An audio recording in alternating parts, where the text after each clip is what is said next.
ಪಾಂಡುಪುರದಲ್ಲಿ ನಮ್ಮ ಧರ್ಮರಾಯರಿದ್ದರು. ಹೆಣ್ಣಿಂದ ವನವಾಸವೆಂದು ಸತಿಯ ನಿಂದಿಸಿದ್ದರು.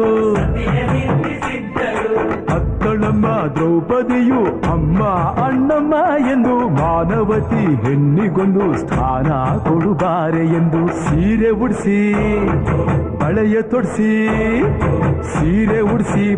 ತೊಡಿಸಿ ತಾಳಿ ಕಟ್ಟಿಸಿ ಹೆಣ್ಣು ಇಲ್ಲದೆ ಧರ್ಮ ಇಲ್ಲ ಎಂದು ಬೋಧಿಸಿ ಧರ್ಮನಿಗೆ ತಲೆಗೆ